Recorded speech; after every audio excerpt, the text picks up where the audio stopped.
Hey loves, hope everybody is doing amazing. So it's your coach, Carla Nicole. Listen, I'm not going to be long. Just wanted to shout out my show that I was with just a moment ago, After Dark. So I hope you guys take a look at this video. We had a very good conversation about trust in relationships, and how trust impacts the bedroom. Should I say, the action in the bedroom. And I think that it's important that I give you a couple of afterthoughts that I had after doing the show that I didn't kind of touch on. But I do want you guys to check it out. I'll probably be posting it as soon as it comes out. It is hot, let me tell you, hot.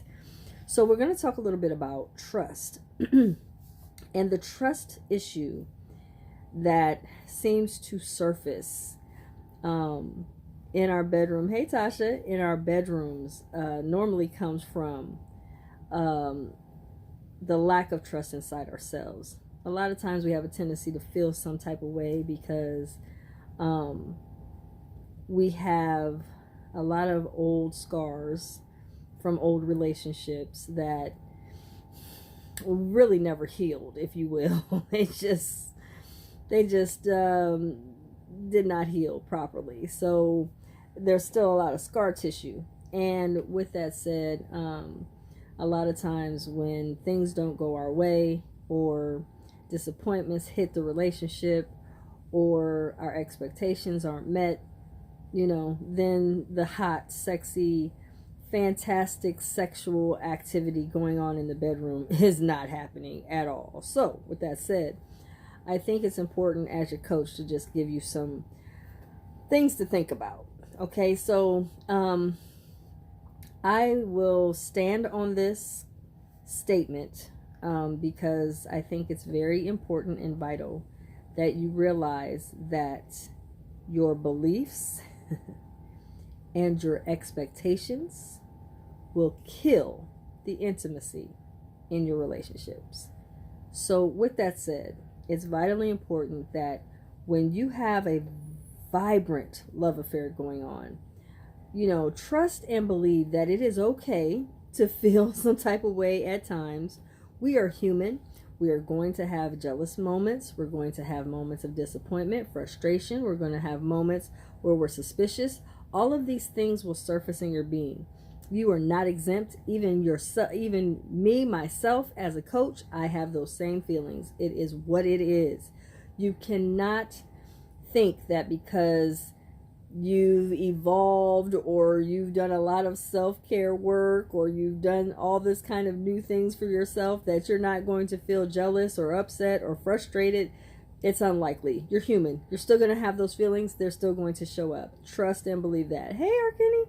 So with that said, even though we're human and we do have a tendency to feel upsets, frustrations, or we get to a point where we get suspicious because we're not confident in what we feel our lover is doing or not doing. It's very important that you realize you can't control somebody else, man. I don't care what you do. You can't control someone else. So it's vitally important to understand that trusting in your lover first has to start with the trust you have for yourself. And what I mean by that is, when you trust yourself and you believe that, in my heart and mind, I trust in my decisions, I trust in my partner choices, I trust a lot of things that I don't necessarily think I would, it changes everything. We got to get outside of the thinking that, oh my God, my man is doing this, or my girl is doing that, or my women are doing this, and I'm feeling all kinds of ways. Listen, we're humans. We're going to have moments of jealousy. It's just what it is. We're going to have times when we're feeling some type of way. We're going to feel suspicious at times. It's what it is. We're just human. But I want you guys to get this. I think it's important and vital that after my show tonight, something I didn't touch on that I think I want to bring to your attention. We have to learn to trust ourselves. period. Period. It is vitally important when you trust yourself and you sit down and you're like, you know what? I'm confident in trusting myself. That has to take practice. First of all, learning to trust yourself requires for you to sit down and start to self-evaluate and reflect on what you are trusting in you. You got to. There's no way, like, you know, we sit around and we always talk about, well, what our lover might do or what he might not do or what she will do and listen, the only person you need to be concerning yourself with in any love relationship is yourself, because you are who you can control. Number one. So love affairs tend to fizzle out, have all kinds of issues and problems when there's a lack of trust in self. It's what it is. So we got to get past this. We have to start to sit down and say, okay, what I can do is be a little more confident in making wholesome decisions and sitting back and saying, you know what? I do some things. Hey, Octavia, I do some things. I do make some decisions that maybe aren't kosher, or I do get a little bit beside myself, or I do this or I do that. We don't look at self. We all, and especially when you're in a love affair, when all you do is spend all this time looking at what he's doing or what she's doing or what they're not doing, you're not spending enough time looking at what you're doing. It's very important. Listen, trust will affect your bedroom, honey. I'm telling you now. You can take that to the bank and cash it. If you don't trust your lover, it's likely your sex ain't going to be that good. It's going to be very back and forth, and I don't really trust him, and I don't really think he's going to, what is he doing, and who's she doing, and what, all of that stuff causes for us to get into this friction. We get into this disarray, and we find ourselves really aggravated with each other, and it just really caps off the intimacy. When we can get to a point where I really appreciate him, I really love him, I really like her in my life. When you get to that space and you start to have and build a relationship on trust, not based upon what they're doing for you, but just trusting that they can be the best level of themselves possible, you will start to find yourself in better appreciation of their presence in your life. That again comes down to what? Sitting down and accepting some things may be different for you. But at the end of the day, we can make changes and we can start to trust ourselves. But it takes time to really think about, how can I fix this? What can I do different? Can I make changes? Can I improve how I'm loving somebody else? Can I do that? Sure, but you got to change some things. Are you willing to change? I'll wait. I know a lot of times people are not really wanting to change. They like their madness. So in their relationships, they bring that madness into the relationship, and then they wonder, well, why the hell is this relationship looking like this? Why can't he rise to me? Look at me. I'm beautiful. He's not rising to me. What's going on? Well, obviously something's going on, but it's probably you, because you have a lot of distrust. What's up, Roy? You got a lot of trust issues. And now your man can't rise to you. Why is that? See, we have to sit down and be honest with self. We have to pay attention. When we're in a love affair, we got to sit down and say, you know what? He's having more time, having a hard time rising to me. Perhaps something's going on that I need to maybe pay better attention to. Because men rise to women that love themselves. Men rise to women that trust them. Men prove me. I mean, tell me I'm saying it wrong, but I know for a fact that men that are in a trusting relationship have no problem rising to the occasion. They don't. So we have to understand that if we constantly bicker, complain, are suspicious, jealous all the time, that man's going to eventually not want to rise, because it's just a lot. It's a lot. So again, when we don't trust in our relationships, it first has to start with how we trust ourselves. I'm just saying, it first starts with, how do I trust myself? Am I confident in my decisions I'm making? Am I confident in anything that I'm doing? If I'm not confident in what I do, how I do it, where I'm going about doing stuff in my life, then guess what? I'm not going to be very trusting in my love affair. Well, I'm not, because I'm going to have issues with everything. If you don't call at a certain time, if you don't this, you don't that, my expectations are high and you're not meeting them, what's going to happen? Then you're going to talk about he needs Viagra. And that's not what he needs. He needs you to trust him.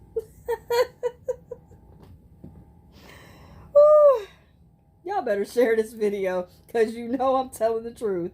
It is not Viagra that man needs. He needs you to trust him.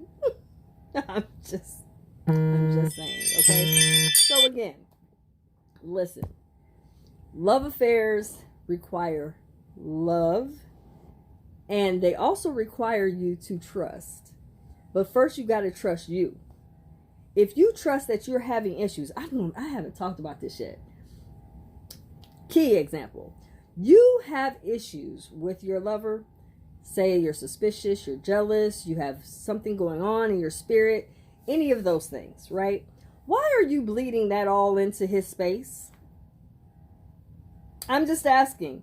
Why are you bleeding your jealousy and bleeding your suspicion all into your man's space?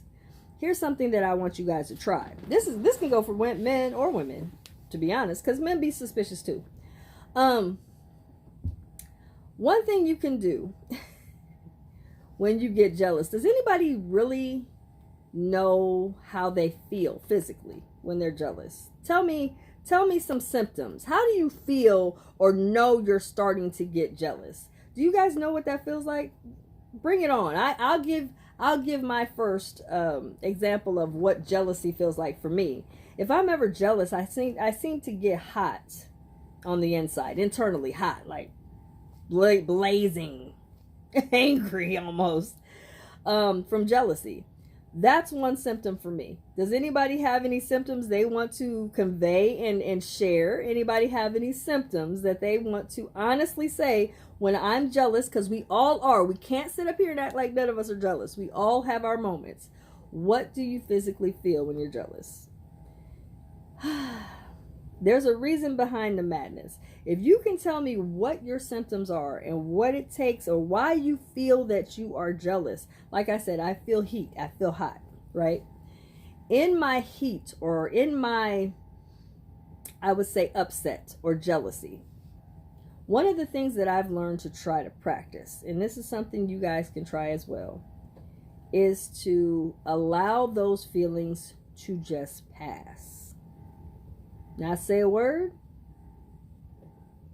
Allow them to come and pass. Because it will pass. It's just a moment. It's just a moment that you're feeling some type of way. And again, we have, okay, perfect. Kenny says his stomach drops. Love it, Kenny. So when your stomach drops or you feel that sinking feeling, you shut down. Perfect. Thanks, Roy. So you shut down. Okay, perfect. I'm glad you guys know what the symptoms are. The reason I want you to know what the symptoms are and you speak to it is this is how you know how to not have the feeling or the anxiety or the frustration or the jealousy to bleed into someone else's space. That is your stuff. Does that make sense? For me, when I feel jealous, that's my stuff. I have no business or no right to bleed that over all into my man's space, all over to my daughter's space, all over to my son's space. I need to, okay, I'm feeling this. First of all, let me own it. Let me own that I'm feeling some type of way. First of all, in that ownership of my knowing that that's how I feel, that allows me to begin to help to depress it. Does that make sense? Depressing it allows you to still be able to function and be in a better state of being in front of other people. Even though you have it in your soul, in your spirit. We're all human. We can't act like we never get upset. I've never. Oh, never. Yes, you've been jealous before. Let's not act like we haven't. So with that said, because our Kenny feels the stomach sinking, Roy feels the shutdown. I want both of you to now know, since you know what that feeling is, I want you guys to try this. Just allow that feeling. Actually, it would be a great time to take a deep breath. Breathe in. Allow, honey. Allow. Okay, I'm feeling this. I'm feeling some type of way. I am feeling this. This is my truth. I am feeling uncomfortable. I am feeling jealous. I'm feeling outraged. I'm feeling upset. I'm feeling disappointed. I don't like that this person's spending more time with that person, or I don't like that my lover is getting attention from other people. I don't like that this, whatever it is, allow it to be. And then allow it to pass. See? When I give y'all tools, because you come to me with an empty tool belt and I just fill it up with tools. When I give you these tools, use them. Use them. That's what I'm giving them to you for. When you get that feeling, that sunken feeling, or Kenny, when you get that stomach sinking, say, okay, I feel, speak to it. Not to someone else, in your own privacy. I'm feeling real jealous right now. I am really feeling jealous right now. I am really hot. I'm really feeling it. What that does is, like I said, it depresses the actual symptom. It starts to fade immediately when you mark it as ownership. This is my stuff. And then after that, allow it to pass. This is just a moment in time. This is not my forever. This is not how I will be for the rest of my life. I'm just in a moment. Let me depress that feeling, and then let me allow myself to be human. We're all human. We all, like I said, I'm a coach, but hell, I get jealous. Listen, I'm a human being. So we have a right to our own feelings, but what we don't have a right to do is bleed all of that into someone else's space. Bleed all of our madness, all of our anger, all of our past keloids that we don't want to face onto someone else. When we fix it by acknowledgement of it, we start to heal it, people. This is why I coach to stuff like this, because it's very important and vital that you understand that you're going to have moments where you're going to feel jealous. You're going to feel some type of way. It's not always somebody else, honey. Jealousy knocks on your door too. I'm just here to tell you. Jealousy will knock on your door too. So, I want you guys to know, I have a course called Jealousy Resolution. I have a whole program on this. I actually did a whole workshop on jealousy. So this is nothing new for me, but this is something that I try to encourage people to understand. It is okay to be human. And just know, you need to know the symptoms of how you feel. I know some people get sweaty palms sometimes. Some people get, like the beaded sweat. Some people just don't know what to do. Sometimes they just get a uneasiness or an anxiety or heart palpitations. There's all kinds of stuff that shows you're going through something. And sometimes it has nothing to do with the right now. It's just a symptom from before that maybe looks like this. And that again can help you to run yourself right into jealous rage. And then you're like, how did I get here? Yes, have a woosah moment, like Roy said. Yes, woosah is a very good technique. Just breathing in and breathing out. Let me just tell you too. When you have these jealous feelings or jealous concerns or suspicions and stuff like that, a lot of times it's unhealed hurts. So sometimes if we write about them, journal. And I'm not talking about typing it out. I'm talking about journal writing, like physically writing it down, how you felt at a time when this feeling happened to you before. Because jealousy happens a lot in our life that we really don't want to admit. It does. It happens. So when it happens, how do we write it down? When we write it down, we can start to evaluate well, oh my God, I forgot about that. I remember having this feeling. Or Kenny, you were very articulate to say that you have the sunken stomach feeling. When before was that happened before? Because you associated that sunken stomach feeling to jealousy or to frustration. You should write down, and I'm not talking about typing it out, write it. What time do you remember vividly that you had that feeling before? Very important. You learn a lot about yourself when you journal. Trust me. Because as you're writing, you're coming from first person, but when you're reading, you're coming from third. Like, oh, I didn't know that about myself. Ooh, I was on some other stuff. We have to learn that we're human too. And it is okay. One of the things about why I love coaching is because I can always bring myself to the forefront. I have no problem talking about my flawed being. It's a part of me. I had to be the first person to coach. I had to coach me, and I was not easy. Let me tell you now. I was stubborn, bullheaded. I was constantly bickering and complaining. I didn't want to do all the work. I was that chick. So I was the toughest client. I say it all the time. Being a coach, I had to coach myself. I can't be out here coaching people and I don't be on top of my own stuff. I got to be on top of me. So with that said, it's important that we sit back and say, hold up a second. I have a tendency to feel this way. But why am I feeling this? And then start to dissect it and pick at it and prod and poke and prod. When you do this, when you start to picking and prodding and journaling about why you feel this way, you'll start to find out something about yourself that you didn't know or remember. Because when jealousy, disappointment, frustration, distrustful thoughts come or surface from our being, it's unresolved things that we're not wanting to face, or unresolved things we forgot about that we need to readdress. And it is all right. But one of the things that I love about it, with my practice, you're not doing all of that to where it's infringing on somebody else's peace. You're doing it and fixing it in your own time. You're figuring out, well, I do feel this way when I do this, or I do feel this way when I do that. When you do that, it takes away from you infringing upon someone else your suspicious ways.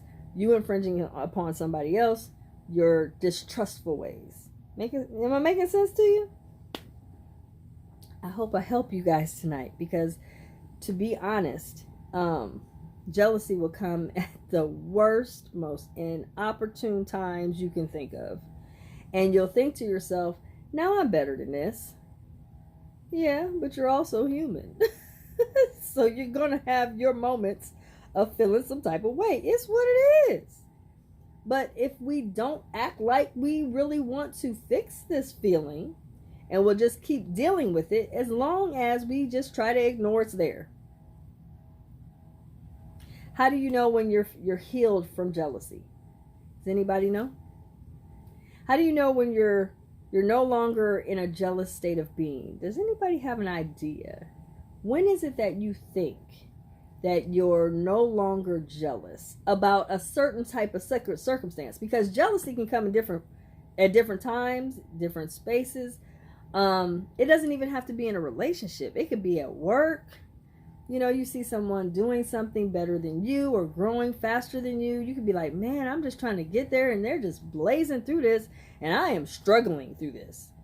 You can be jealous of that. You could be jealous because your child is more in awe over someone else that isn't her parent. And you're like, well, hey, I should be the top gun. Why are you all excited over this person, as an example?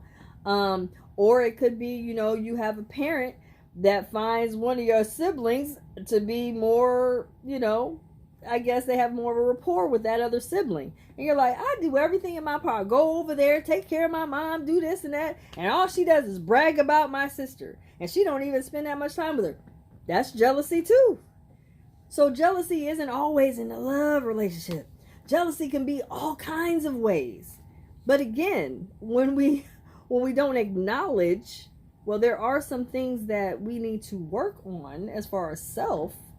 We have a tendency to act like it's not there or a problem. But when it's not healed, again, does anybody know when they are no longer jealous? When do you know? Does anybody know? I think when you can find peace to deal with the situation within yourself. Okay, good answer, Roy. What about you, Arkenny? What do you think it is? What do you think? When do you think you know that something you have been healed or no longer jealous over it? I'll give you a second, see what you say.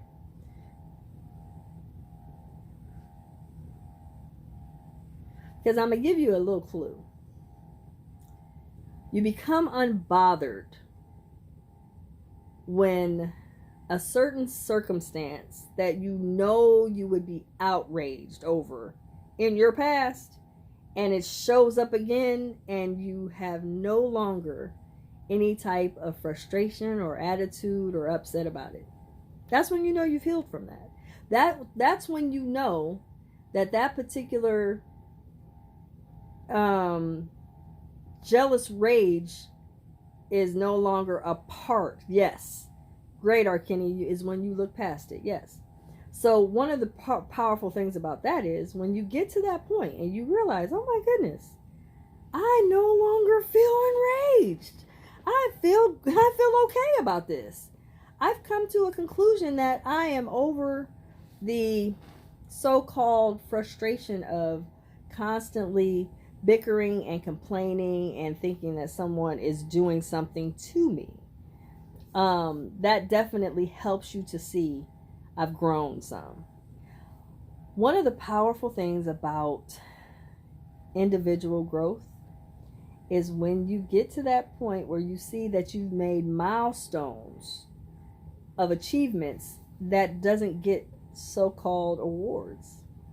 When you grow and you're no longer jealous anymore like you used to be, or you're no longer always complaining like you used to be, or you're no longer doing something you used to do, we don't get awards for that. We don't get certificates of completion. We don't get nothing. We don't get a little pendant or pen or nothing in the mail. We don't get anything from that. Nobody even knows that you've grown unless it's someone that's close to you and sees and notices that you no longer make those so-called jealous rages anymore, or you no longer complaining about certain things anymore. And they're like, wow, I don't even notice you complaining. It's like, no, I'm so over that. That's when you know I've come a long way, baby. I'm no longer in a jealous rage over this no more. I've come a long way. And I think it's important that we understand it is okay to be a little jealous.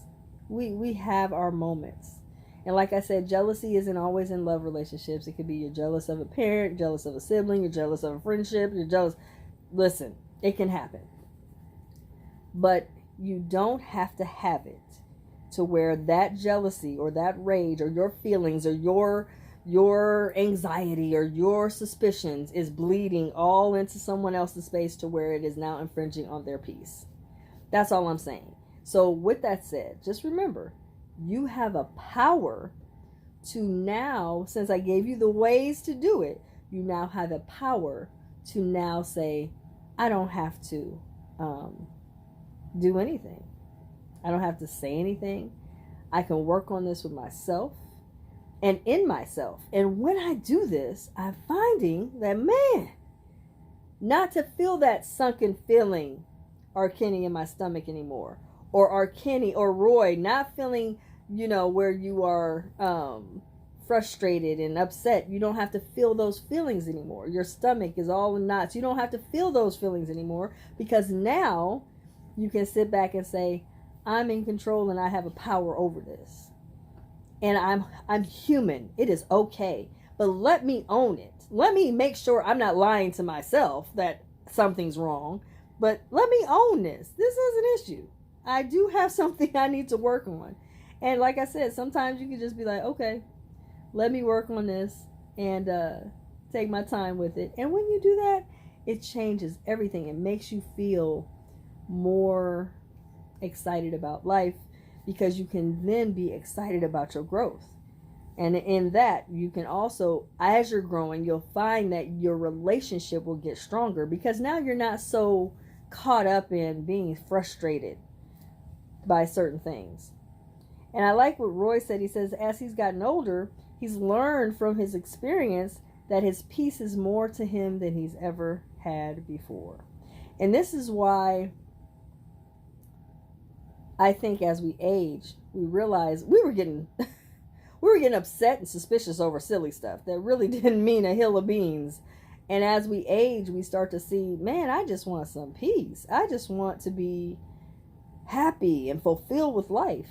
And when you see that, that's what you desire and want, you start to sit down and say, this is what I want. This is what I desire. So in order to make sure I do that, let me put some provisions up to keep a huge, like I call it, Saturn ring around my peace. Because Saturn rings are very protective. Just like Saturn rings around Saturn, Saturn rings around you, and your peace needs to be in place. So that you don't have to feel so outrageous and upset about things going on in your life. And you don't have to infringe upon that either with other people. Trust me, I'm just saying. Make sure you guys share this video. This was on a whim. Like I said, my show this evening was called After Dark. We had a great conversation about trust in love relationships and sex. And like I said, a lot of times people think that men need Viagra, and actually all they really need is a lady or a woman to trust them. And then when they have that, they go back to the regularly scheduled programming. But other than that, until they have that trust, it hinders them to rise. Again, this is one of the reasons why intimacy and sex and joy and consistency in relationships comes a point where we have to say, okay, what do I need to do to improve it? It's very simple, very easy. Just sit down and look at yourself and say, is there times when I'm jealous, disappointed, frustrated? And what are the symptoms? And once I know the symptoms, I'm able to speak to it and know exactly what that symptom is and what it represents. And then it helps you to heal it. I'm just saying. Make sure you guys share this video. Anytime you guys need a coach, inbox me. You know I'm just an inbox away. Also, stay tuned because my show that I had tonight with the two ladies, Roxy and D Dallas, listen, it was powerful. We had a dynamic show. You got to make sure you guys check it out. And as soon as they post it, I will be posting it up because it was hot. It was hot. So guys, I'm out of here. I'm going to get me some rest. Hey, patience. I'm going to get me some rest. And get me in the bed, honey. I am tired. But, you know, I have to always let you guys know when I think of something that I know can probably help or impact lives. I'm going to make sure to give it to you. And I know for a fact that jealousy hits everybody's doorstep. I don't care if it's with your parent, your siblings, your friends, your family, whatever, your lover. You're going to have moments of it. And in those moments, don't get so bottled down by it. Just know that they're there. They're real. And then just follow what I said to do when you feel those rages or those times when you're feeling, a little bit uneasy or frustrated or you got the stomach falling. Just take a breath. Write it out. Claim it. Own it. And then think of what caused you to feel that way before. And then find a way how you can depress it and just get on with your life. Unfortunately, it will be there until you learn to face it. So you don't want to deny it or act like it's not there. That's definitely not the best not the best way to go about doing it. So I hope I help somebody. Share this video. I'm out of here, guys. It's Carla Nicole. I'm signing off. Best kept. Bye, guys. Good night.